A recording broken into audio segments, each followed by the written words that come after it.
Assalamualaikum warahmatullahi wabarakatuh. Salam semangat sehat. Berjumpa kembali dengan saya Dr. Sutrisno dalam podcast Sapa Dr. RSA. Sahabat RSA semuanya, hari ini adalah edisi spesial di musim penghujan ini dengan tema demam berdarah dengue. Hari ini kita akan ditemani oleh dokter spesialis anak Rumah Sakit Aisyah Bojonegoro. Kita langsung sambut Dr. Retno Nurhayati. Assalamualaikum dok. Waalaikumsalam warahmatullahi wabarakatuh. Bagaimana kabarnya Dr. Retno hari ini? Alhamdulillah hari ini baik sekali dok. Baik ya. Sahabat RSA dan pemirsa di rumah itu mungkin masih ada yang bingung apa yang dimaksud dengan demam berdarah dok, dan apa sih bedanya sama demam-demam yang lain? Oke, terima kasih Dr. Sutrisno, terima kasih kepada RSA yang sudah memberikan kesempatan saya di podcast Sapa Dokter RSA. Oke, tadi pertanyaan Dr. Tris sudah cukup mewakili masyarakat, di mana masyarakat pasti bertanya-tanya apa sih DB itu ya dok ya? Yeah. Jadi demam berdarah dengue itu adalah suatu penyakit terutama di negara tropis dok, karena memang penyebabnya itu faktornya adalah nyamuk. Nyamuk ya. Jadi nyamuk ini bukan yang menyebabkan, tetapi faktor pembawa. Penyebabnya adalah virus ya. Jadi virus DB yang kita sebut sebagai penyebabnya adalah Flaviviridae, golongan Flaviviridae, yang dimana terbagi menjadi 4 serotype.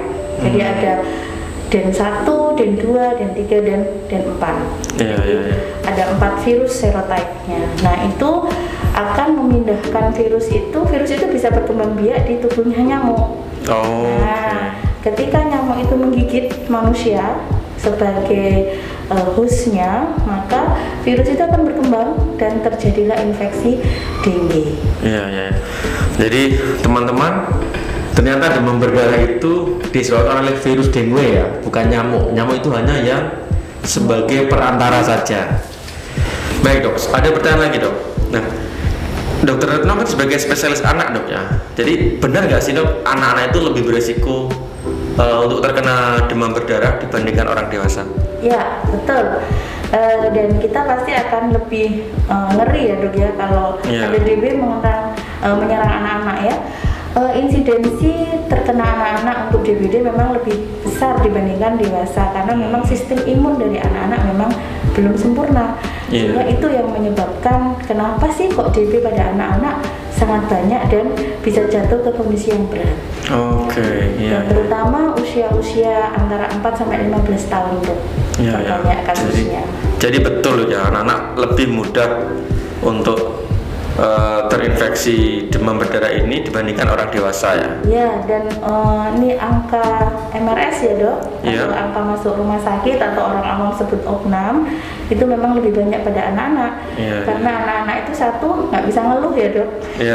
Yang kedua cenderung untuk dehidrasi, nggak mau makan minum ya. Kemudian anaknya cenderung demamnya tinggi dan sulit untuk memotivasi dirinya sendiri. Sulit dipaksa. Sehingga anak-anak ini kadang masuk rumah sakitnya bukan karena dengue, tetapi memang karena low intake, karena kadar makan minumnya kurang, sehingga awal itu masuknya kenapa orang tua datang karena dehidrasinya. Baik. Jadi begitu dok ya. Nah, ini sahabat-sahabat RSA dan pemirsa dari podcast Sapa Dokter RSA juga ada pertanyaan begini dok. Kita ini sebagai orang tua kalau punya anak sedang demam pasti kan panik dok ya. Nah, kira-kira bisa dijelaskan dok apa ciri-ciri dari demam berdarah itu, dan bagaimana kalau kita mendapati ciri-ciri itu, apa yang harus kita lakukan kalau mendapatkan ciri-ciri itu pada anak kita? Oke, pertanyaan yang bagus ini tentang apa sih cirinya beda DB panas pada DB dan panas karena yang penyakit yang lain ya. Jadi seperti kita ketahui bahwa semua penyakit itu pasti ada masa inkubasi. Jadi masa di mana seorang anak itu digigit nyamuk sampai dia timbul gejala itu sekitar 3 sampai 5 hari. Jadi misalnya dia digigit nyamuk sekarang, dia baru muncul 3 hari kemudian demam. Nah, demam DB itu sangat khas sekali. Pasti sahabat-sahabat RSA juga sudah pada tahu ya, kita sebut sebagai pelana kuda dok, atau side-effect fever. Jadi seperti pelana kuda, jadi demam mendadak tinggi selama 3 hari pertama. Jadi high fever, dia tingginya bisa sampai mencapai 40 derajat. Dan rata-rata dia tidak mempan dok dengan obat-obat antipiretik atau obat demam. Pasti biasanya orang tua bilang, dok dikasih obat demam 2 jam 3 jam naik lagi gitu ya. Jadi itu 3 hari pertama. Setelah itu disusul hari keempat itu demam mulai turun. Nah di sini hati-hati, kadang orang tua ini terperdaya dengan turunnya demam. Anakku udah sembuh nih, padahal itulah kita sebut sebagai fase kritis. Hari ketiga, 4, 5. Nah fase kritis itu anak itu harusnya ketika demam anaknya diam tidur. Nanti kalau udah turun anak lari-lari main-main. Pada DB menganut hukum terbalik dok. Suhunya turun, anaknya tak berdaya, tidur terus, nak mau main, nak mau makan, kadang kencing berkurang, kadang anyep, bahkan sampai syok. Jadi kelihatan lemes gitu ya? Iya, tapi suhunya sudah turun. Jadi kadang orang tua itu terlambat dok membawa ke rumah sakit karena dianggap sudah sembuh atau baikannya. Jadi kalau ada tanda-tanda seperti itu kita wajib curiga itu demam berdarah dok ya? Betul. Jadi sebenarnya sahabat RSA atau para orang tua di sini bisa kok mencari cirinya. Kok anakku ini udah turun, biasanya udah mau main, udah mau makan, tapi ini suhunya turun, dingin, kok anaknya cenderung tidur. Jadi tambah nggak mau makan, tambah nggak mau bangun, mual, muntah. Nah ini kan ada hukum terbalik ya dengan penyakit-penyakit yang umum. Maka pada saat kita menemui tanda seperti itu, segera bawa untuk periksa. Baik, terima kasih dok. Cukup jelas ya teman-teman sahabat RSA. Jika anak Anda demam tinggi, kemudian ketika turun dia tambah lemes, segera dibawa ke rumah sakit. Ada pertanyaan lagi dok. Jadi kadang kan ada orang-orang tua itu datang ke dokter tanya gini, dok, anak saya kan tahun lalu pernah demam berdarah, masa tahun ini bisa terserang demam berdarah lagi dok? Nah ini dokter terus nih pertanyaannya mewakili sekali nih. Beberapa orang tua kadang juga seperti itu ya. Jadi DB itu kan bukan penyakit yang artinya sekali seumur hidup ya. Tadi sudah pada saat awal kita tadi dokter Tris pertanyaan pertama bilang, dan saya menjelaskan bahwa memang virus DB itu ada 4 serotype ya, ada DEN 1, 2, 3, 4. Nah cross reaksi itu bisa ada perlindungan dok terhadap virus yang tipenya sama, tetapi dia tidak bisa melindungi dari serotype yang lain. Contoh, tahun ini dia kena DB nih, tapi serotype yang DEN 1, tahun depan bisa kena lagi, ada 2, 3, dan 4. Jadi sangat bisa untuk terkena DB lagi dok. Jadi banyak varian dok ya? Betul. Mirip Omicron dok ya? Ada Delta tahun lalu, bulan ini lagi merebak banyak Omicron. Betul, analoginya seperti itu dok.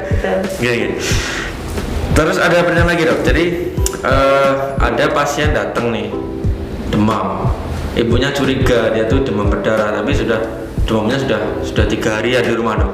Kira-kira perlu cek darah lagi nggak dok? Nah ini yang sering ditanyakan ke saya ya sebagai dokter anak, mungkin sahabat RSA juga sama punya pertanyaan seperti itu. Sebenarnya kalau udah demam 3 hari perlu cek lab nggak sih dok, gitu ya? Nah di sini perlu kita tekankan bahwa sebenarnya untuk memberikan advis cek lab itu adalah sebaiknya harus periksa dulu. Jadi harus datang ke dokter, periksa ke dokter terdekat misalnya ya. Jadi kadang orang tua langsung hari pertama langsung cek darah saking takutnya. Nah kalau di pertama tadi udah kita jelaskan bahwa pertama itu fase-fase 3 hari pertama memang belum ada trombosit turun dok. Nah jadi masih belum kelihatan. Nah di hari ketiga dilihat juga penyebab dan gejala lain. Ternyata ada batuk pilek. ternyata ada diare, sehingga disinilah peran penting dari tenaga kesehatan, terutama dokter yang berhak untuk menentukan kapan sebenarnya harus dicek lab. Jadi sebaiknya memang didahului dengan pemeriksaan. Gitu ya dok ya. Jadi sahabat RSA, kalau anak Anda demam jangan buru-buru cek lab dulu ya. Datang dulu ke dokter atau tenaga kesehatan terdekat, baru dilakukan cek lab darah. Ada lagi pertanyaan dok. Nah, ini ada ibu-ibu hamil dan menyusui ya. Kalau ibu yang sedang menyusui itu kalau seandainya terkena demam berdarah, apakah bisa menularkan pada bayinya? Ini pertanyaannya. Ya, itu ibu muda ya dok, kadang saking takutnya mungkin. Enggak ya, jadi DB memang virus DB tidak ditransfer dong melalui air susu ibu, sehingga masih aman-aman saja untuk menyusui, kecuali ada nyamuk dok. Ibunya waktu menyusui tiba-tiba si nyamuk itu gigit nih si bayi. Nah bayinya kemudian 3-4 hari kemudian demam. Ikut demam. Sehingga memang yang dikambing hitam kan ASI ya dok, padahal sebenarnya tidak ada hubungannya. Oh begitu dok ya. Jadi sahabat-sahabat RSA, kalau ada ibu-ibu menyusui itu tidak menularkan demam berdarah pada bayinya lewat ASI. Yang bisa menularkan adalah gigitan nyamuk karena dia sebagai perantara virus dengue. Nah, pertanyaan selanjutnya dok, apa yang bisa kita lakukan sebagai orang tua, sebagai masyarakat untuk mencegah terjadinya penyakit ini dok, penyakit demam berdarah di lingkungan sekitar kita? Ya, sebenarnya ini poin yang paling penting ini. Jadi kadang kita berfokus pada bagaimana mengobati ya dok ya. Tapi kita juga harus berfokus pada prevention. Jadi primary care ya dok. Jadi bagaimana supaya kita tuh nggak kena DB. Nah, ini yang paling penting adalah seperti yang sudah disosialisasikan ya, pasti di leaflet, di baliho, 3M dok. 3M. Iya. Masih ingat nggak dok 3M? Masih dok. Kira-kira kalau nggak salah 3M itu satu menguras. Ya betul. Yang kedua itu menutup. Ya. Yang ketiga mengubur kan dok? Ya itu dulu ya dok ya. Dulu. Iya. 3M itu tadi sudah betul yang disampaikan Dokter Tris. Jadi memang harus rajin-rajin menguras. Jadi kalau misalnya seperti gentong air, kamar mandi, kemudian yang punya pot-pot dok, yang seperti pot seperti ini ya. Harus sering diuras. Jadi usahakan dia jernih ya. Terus kemudian yang kedua menutup. Sehingga kalau ada yang gentong-gentong tadi ya dok, kalau penampungan misalnya itu ditutup. Kemudian yang ketiga dulu mengubur dok. Iya, setahu saya mengubur. Sekarang kita yang paling tepat adalah mendaur ulang, merecycling. Iya, sudah direvisi ternyata ya. Nah, kalau dulu tuh plastik tuh kan dok dikubur, padahal sekarang plastik itu 20 tahun nggak terurai dok. Iya betul, nggak bisa diurai. Kayak kaca gitu ya. Nah ini contoh dok. Ini contoh bagaimana kreativitas kita untuk mendaur ulang. Jadi kalau pada sahabat RSA yang punya barang-barang bekas udah nggak terpakai, ini paling betul dok, diisi air, dikasih tanaman, dalamnya dikasih ikan. Ya. Supaya kalau ada jentik-jentik bisa dimakan ikannya. Jentik-jentiknya akan dimakan ikan. Jadi ini aksesorisnya cocok banget dok buat podcast kita hari ini. Kemudian nggak cuma 3M dok, jadi ada plus-plusnya.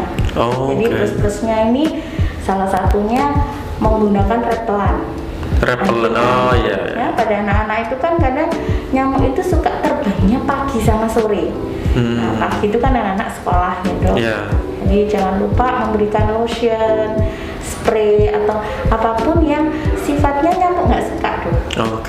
Ya, seperti aroma-aroma bunga lavender, serai, ya itu bagus banget, terutama untuk tanaman kebun rumah kita. Itu pengusir nyamuk. Yang kedua pakai selambu. Jadi kita menutup barrier supaya nyamuk tidak masuk. Kemudian ada juga yang kolamnya itu diisi ikan dok. Oh iya ya, salah satunya satunya. itu juga akan dimakan menggunakan abate dan lain-lain. Jadi memang plus-plusnya itu lebih mengarah ke preventif lebih baik ya. Jadi kita mengusir nyamuk gitu ya dok ya, intinya baik dari mulai jentik sampai yang dewasa. Iya. Kalau anak-anak kita kasih pakaian atau baju yang panjang itu bisa juga dok ya? Bisa, itu juga merupakan barrier fisik ya dok ya, yang bisa melapisi. Cuma di Bojonegoro ini kan panas ya dok. Iya. Kadang kita lebih suka pakaian terbuka gitu ya. Jadi boleh memang terutama bayi-bayi ya dok, karena memang harus pakai panjang karena nyamuknya itu suka menggigitnya itu pada pagi hari sama sore hari. Iya. Nah, kalau demam berdarah ini kalau Omikron atau Delta ini corona ini kan ada vaksinnya dok ya? Kalau demam berdarah ada nggak sih vaksinnya dok? Oke, bagus sekali nih Dokter Tris, ini kekinian banget ya pertanyaannya. Jadi pertanyaannya cukup menggelitik, tapi perlu sahabat RSA tahu bahwa memang betul tahun 2018 ya, sejak tahun itu memang sudah ada dok vaksin untuk dengue ya dok. Dengue vaksin itu sudah masuk di Indonesia. Sudah masuk. Iya, digunakan untuk usia tertentu dok. Antara umur di atas 9 tahun. Di atas 9 tahun ya. Memang peaknya antara 9 sampai 16 tahun. Vaksinnya diberikan 3 kali. Tetapi memang secara harga memang masih belum terjangkau dok. Iya, masih tinggi ya. Masih tinggi sehingga penggunaannya memang belum digratiskan ya dok sama pemerintah. Dan memang kalau di negara Asia yang sudah menggunakan secara massal itu negara Filipina dok. Filipina Mak? Iya. Karena memang Filipina itu juga daerah endemis dengue. Oh begitu dok ya, jadi sudah ada vaksinnya dok ya? Ya betul. Ini pertanyaan yang terakhir dok dari sahabat-sahabat RSA di sana. Benar nggak sih dok kalau anak kita itu terkena demam berdarah itu minum segala sesuatu yang berhubungan dengan jambu biji kayak jus atau bikin sendiri ya, atau jus kemasan gitu, atau madu kurma dok? Madu kurma itu bisa nggak sih dok menambah trombosit atau meningkatkan jumlah trombosit kita? Oke, ini mewakili banget juga ya dok pertanyaannya.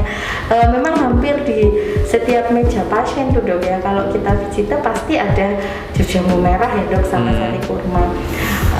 Prinsipnya bahwa sakit atau infeksi dengue itu kan perbanyak cairan dok ya, minum. Tetapi secara rekomendasi dokter anak memang untuk evidence base-nya memang tidak disarankan untuk bukan tidak disarankan, tetapi tidak ada rekomendasi untuk meminum jus jambu atau sari kurma.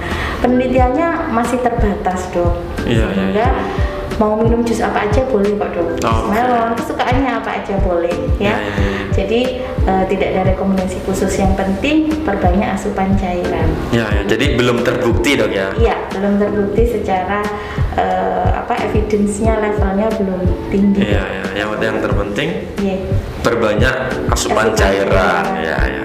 Tambah sedikit dok tadi yang katanya dalam tanda kutip, itu bisa menaikkan trombosit gitu ya dok ya. Padahal sebenarnya trombositnya nggak hilang. Selama nggak ada perdarahan, kadang masyarakat awam tuh takut trombositnya turun-turun gitu.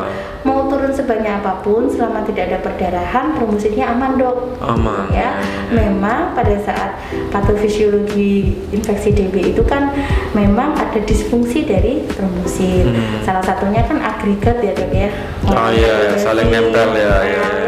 Sehingga tidak ada hubungannya sih dok dengan menaikkan trombosit. Nanti kalau sudah fasenya konvalesen atau fase penyembuhan, trombositnya akan naik sendiri. Jadi untuk penelitiannya yang level confidence-nya itu belum mengarahkan untuk menaikkan trombosit secara langsung. Oke, baik dok. Ini untuk sahabat-sahabat RSA, kira-kira apa dok pesan-pesan yang bisa disampaikan dari Dr. Retno?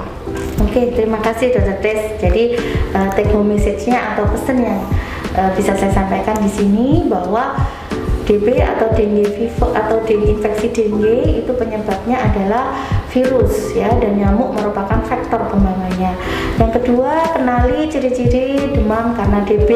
Tadi yang saya jelaskan ada Saddleback fever atau demam pelana kuda.